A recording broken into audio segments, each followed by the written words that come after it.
Le nouveau consensus de la théorie néo-keynésienne, première partie.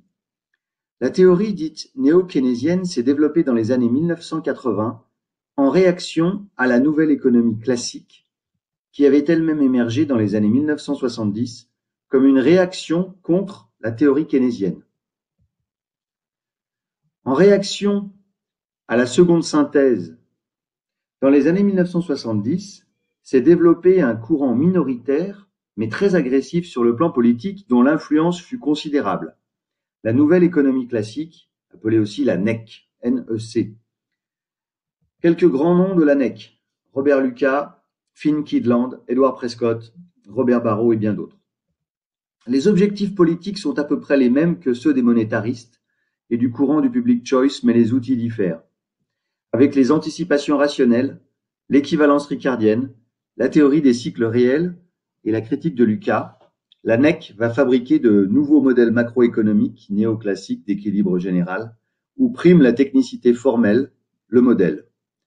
Ces modèles sont censés représenter une économie sans État, mais en réalité, ils fonctionnent tous implicitement avec un planificateur centralisé, ainsi que nous l'avons vu dans l'équilibre général de concurrence parfaite. Du coup, évidemment, si on introduit ensuite l'État dans un système qui marche tout seul, l'État ne peut que jouer un rôle perturbateur. Mais ceci ne démontre rien puisque, en réalité, il s'agit non pas d'un résultat mais d'une hypothèse implicite du modèle. Nous n'avons pas le temps de présenter tous les composants de la NEC et nous retrouverons dans un autre chapitre de ce cours l'équivalence ricardienne sur laquelle nous développerons un petit peu l'analyse. Quoi qu'il en soit, la NEC fonctionne sur l'idée que même s'il y a des fluctuations dans l'économie, en fait, reste à l'équilibre au fil de ces fluctuations. Les fluctuations elles-mêmes ne font que résulter des réponses comportementales optimales à des chocs exogènes permettant de toujours ramener l'économie sur sa tendance de long terme. On retrouve cette idée particulièrement dans la théorie des cycles réels de Kydland et Prescott. Ces modèles prétendent également que la monnaie est neutre, y compris à court terme. Sur le rôle de l'État et des administrations publiques, le message de fond porté par la NEC est clairement normatif. Les politiques keynésiennes sont inefficaces et même nuisibles. Il faut laisser faire le marché. En fait, il ne s'agit pas du marché, bien sûr, mais des acteurs privés.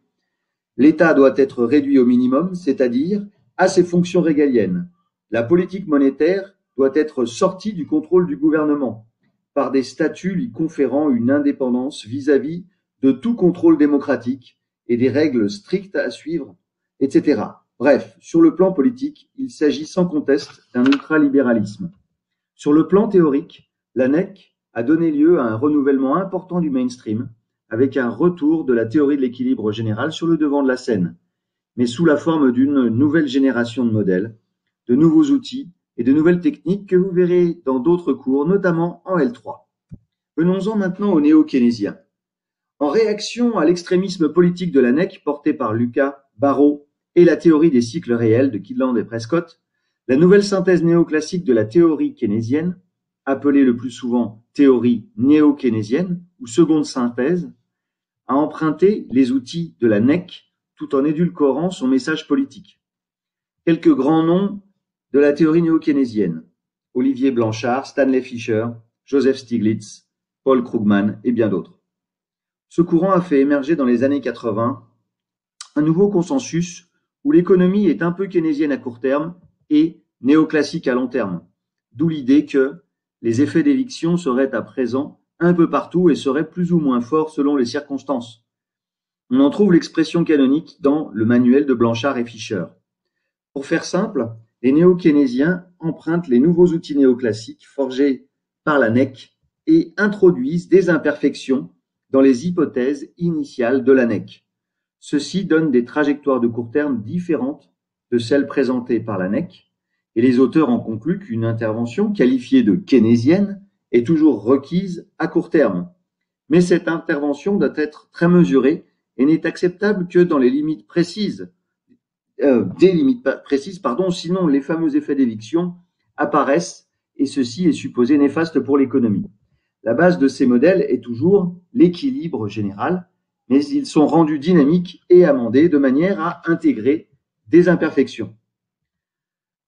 Ainsi s'installe un nouveau consensus, lequel repose sur l'idée que les marchés ne s'équilibrent pas parfaitement en raison de rigidité ou d'imperfections, en particulier des imperfections en matière d'information, qui limitent ou ralentissent les ajustements.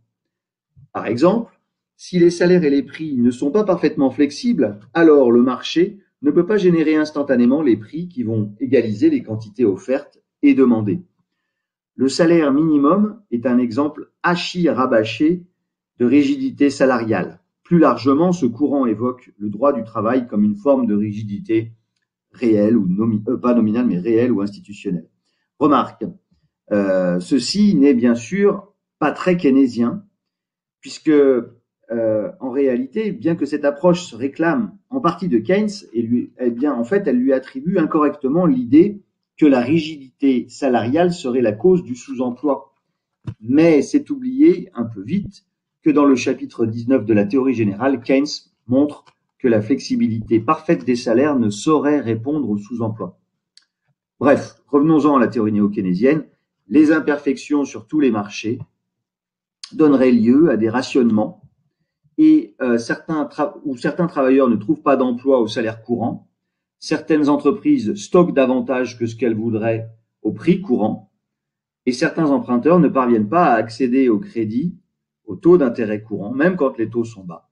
Et bien sûr, c'est l'idée que ce sont là l'expression de rigidité qui peuvent avoir tendance à éloigner temporairement l'économie de son équilibre de long terme autour duquel elle est supposée fluctuer.